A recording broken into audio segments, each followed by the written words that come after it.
الحمد لله رب العالمين والصلاة والسلام على سيدنا محمد وعلى آله وأصحابه أجمعين أما بعد فأعوذ بالله من الشيطان الرجيم بسم الله الرحمن الرحيم يا أيها الذين آمنوا كتب عليكم الصيام كما كتب على الذين من قبلكم لعلكم تتقون ಮಾನ್ಯ ಹಿರಿಯರೇ, ಗುರುಗಳೇ, ಪ್ರೀತಿ ಪಾತ್ರ ಸಹೋದರರೇ ಮತ್ತು ಸಹೋದರಿಯರೇ, ಅಸ್ಸಲಾಮು ಅಲೈಕುಂ ವರಹ್ಮತುಲ್ಲಾಹಿ ವಬರಕಾತುಹು. ವಅಲೈಕುಂ ಅಸ್ಸಲಾಂ ವರಹ್ಮತುಲ್ಲಾಹಿ ವಬರಕಾತುಹು. ಅಲ್ಲಾಹ್ ತಾಲಾ ನಮಗೆ ತನ್ನ ಅಪಾರ ಕರುಣೆಯಿಂದ ಪವಿತ್ರ ರಂಜಾನ್ ತಿಂಗಳನ್ನು ನೀಡಿದ್ದಾನೆ.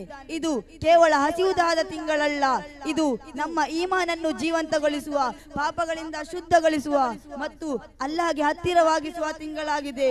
ಅಲ್ಲಾಹ್ ತಾಲಾ ಕುರ್ಆನಲ್ಲಿ ಹೇಳುತ್ತಾನೆ, ಯಾ ಅಯ್ಯುಹಲ್ಲದೀನ ಆಮನು ಕುತಿಬ ಅಲೈಕುಮುಸ್ ಸಿಯಾಮ್ ಕಮಾ ಕುತಿಬ ಅಲಲ್ಲದೀನ ಮಿನ್ ಕಬ್ಲಿಕುಂ ಲಅಲ್ಲಕುಂ ತತ್ತಕೂನ್. ಅಂದರೆ ಉಪವಾಸದ ಗುರಿ ತಕ್ವಾ. ನಮ್ಮ ಜೀವನದಲ್ಲಿ ಅಲ್ಲಾಹನ ಭಯ ಮತ್ತು ಆಜ್ಞಾ ಪಾಲನೆ ಹುಟ್ಟಬೇಕು. ಇದೇ ರಂಜಾನ್ನ ಸಂದೇಶ. ರಂಜಾನ್ ಕುರ್ಆನ್ ಅವತೀರ್ಣಗೊಂಡ ತಿಂಗಳು. ಶಹರು ರಮದಾನ್ ಅಲ್ಲದಿ ಉನ್ಸಿಲ ಫೀಹಿಲ್ ಕುರ್ಆನ್.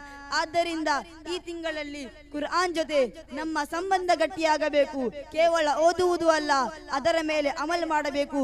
ನಬಿ ಸಲ್ಲಲ್ಲಾಹು ಅಲೈಹಿ ವಸಲ್ಲಂ ಹೇಳಿದರು, ರಂಜಾನ್ ಬಂದಾಗ ಜನ್ನತ್ನ ಬಾಗಿಲುಗಳು ತೆರೆದುಕೊಳ್ಳುತ್ತವೆ, ಜಹನ್ನಂನ ಬಾಗಿಲುಗಳು ಮುಚ್ಚಲಾಗುತ್ತದೆ. ಮತ್ತೊಂದು ಹದೀಸ್ನಲ್ಲಿ, ಯಾರು ಈಮಾನಿಯೊಂದಿಗೆ ರಂಜಾನ್ ಉಪವಾಸ ಇಡುತ್ತಾರೋ ಅವರ ಹಿಂದಿನ ಪಾಪಗಳನ್ನು ಕ್ಷಮಿಸಲಾಗುತ್ತದೆ ಎಂದು ತಿಳಿಸಿದ್ದಾರೆ. ಎಷ್ಟು ದೊಡ್ಡ ಅವಕಾಶ ಇದು! ಪ್ರಿಯರೇ, ರಂಜಾನ್ ನಮ್ಮನ್ನು ಬದಲಿಸಬೇಕು.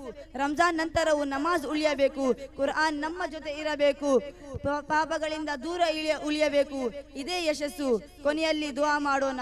ಓ ಅಲ್ಲಾ, ನಮ್ಮ ಉಪವಾಸ, ನಮಾಜ್ ಮತ್ತು ದುಆಗಳನ್ನು ಸ್ವೀಕರಿಸು, ನಮ್ಮ ಪಾಪಗಳನ್ನು ಕ್ಷಮಿಸು, ನಮಗೆ ತಕ್ವಾ ನಸೀಬ್ ಮಾಡು ಮತ್ತು ನಿನ್ನ ದೀನಿನ ಮೇಲೆ ಸ್ಥಿರವಾಗಿ ಬದುಕುವ ತೌಫೀಕ್ ನೀಡು.